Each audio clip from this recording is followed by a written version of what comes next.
Hey, what's up? You'll have to forgive me for looking like shit, but it's been a very, very long weekend. Yeah. Or a long week, perhaps. I haven't updated in a while, so I'm gonna try to catch you up the best I can, without being too redundant for those of you who actually know. Here we go, hold your breath. No, it's okay, breathe. If you don't want to hear a long story, you might as well go ahead and click off now, because, it's pretty long. Just to let you know. Last Sunday night, I was having a really rough night, having seizures and eye pain behind my left eye.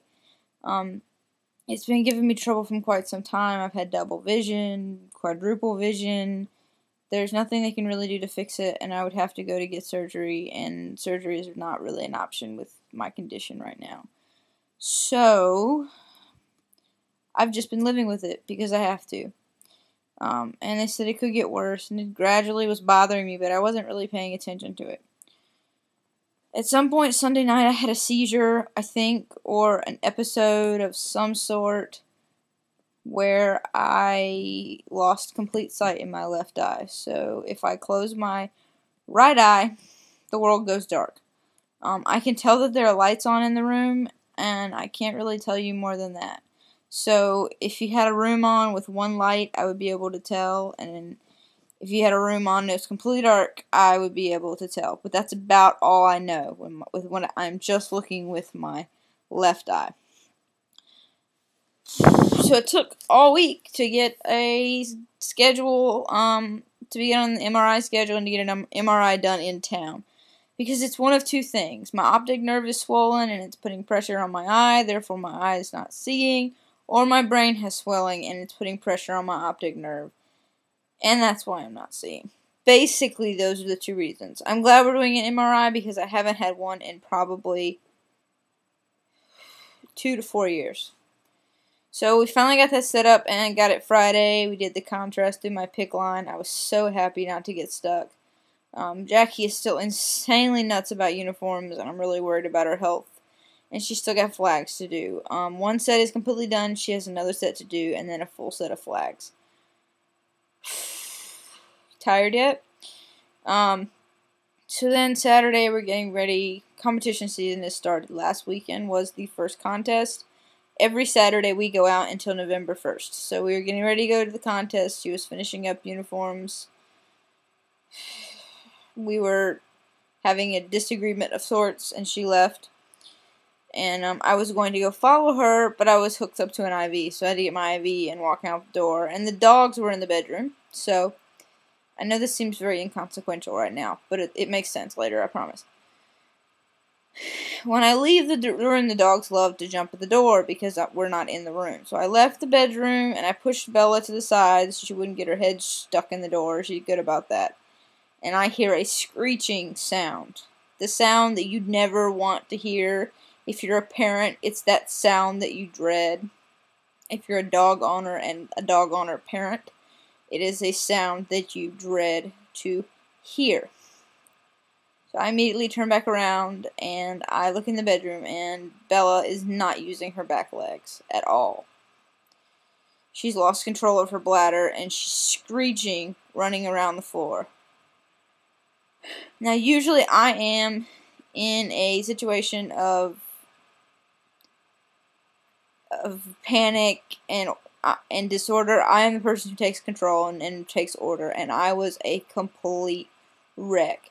Jackie had to find the basket, had to find something to put her in, had to get her in the car. We went to our regular vet, and they told us to go on over to the ER vet. Thankfully, they're right next door. Get her in the door, get an exam done. Looks like she's got a bulge disc. She's going to have surgery. She's going to have it today. We can't do it here. You have to drive 35 minutes to get it done. Well, we have all the uniforms for the kids that are going to perform tonight, and obviously we're not going to be able to go. So, we have to call Jackie's sister, who comes, thankfully, and takes the uniforms an hour to make sure the kids have them to perform. I missed seeing the kids perform, and I know Jackie did too, but Bella's family and Bella comes first. It's just how we are. And Keely felt so bad, she ran downstairs and hid after it happened. And she's been really weird all weekend. Like right now, she's sitting on my leg because she's so distraught. So back to Bella. So we immediately jump in the car, go down the road to the neurologist at the other ER center. We talk to the surgeon. She lets us know that it's either a bulging or a ruptured disc in her back. And unlike humans, it ruptures up instead of side to side because of the way their back is. So there's still a possibility that she could be paralyzed, and there still was a possibility that she could be paralyzed. But hopefully the surgery would relieve the pressure, therefore let her spinal column work the way it should. And we've had problems with her spinal column in the past, so we were actually kind of hopeful that by this happening, maybe we could prevent future issues if we could clear this up.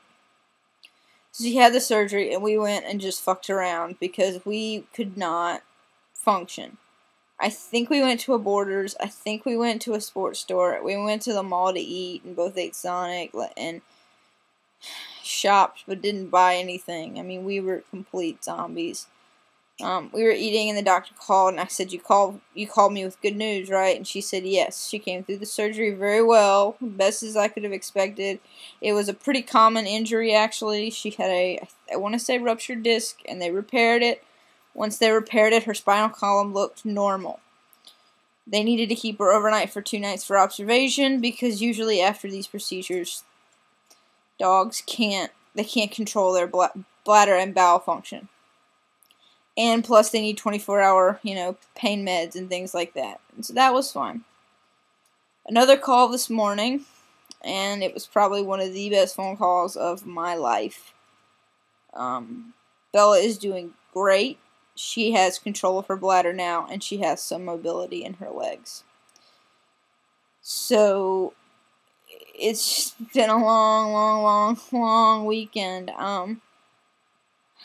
I want to say the eye thing was bad, and my right eye is going bad now too, so I'm having trouble seeing in both eyes, but I'm really looking forward to going and picking Bella up tomorrow, even if she looks fuzzy. We all miss her a lot around here. Every time there's a noise, I expect a regal bark, and every time I hear, I look at the stairs, I expect her to be looking at me, and her bed's here, and this dog is my soulmate, and we both miss her very much. And so as soon as she gets home, I will make sure to make video. I'm sure she'll look like Frankenstein, but I'm sure she'll be damn glad to be home. She hates being kept at a hospital after her 10-day stay. So I'm sure there will be video because this dog is so resilient and so amazing. So if you could just send down a good thought for her. She's doing well, but a badass can still use all the help they can get, right? So I hope everybody is well. Nobody's making videos because everybody's at damn South Tube. We didn't go to damn South Tube because we had a competition, and we didn't end up even going to the competition, but it's been a really nice weekend to lay back and relax. Us relax? Never. Anyway, so we're doing okay. I hope I can see. I really do, because it's my life. And I think I'm still in shock because I go through periods of being scared and not scared. By the way, I got a new funky headset to play around on Stickum because I get really lonely and I really need something to do. So if you are on Stickum, please friend me, peterpauliepan. I'm the same damn person here that I am over there. And Gina, by the way, what you said the other night, it means a whole lot to me, just so you know. And I hope everybody is doing well. I hope the kidney walk went well for you, Gina, and your family. And for everybody else out there, I'll see you soon. Bye.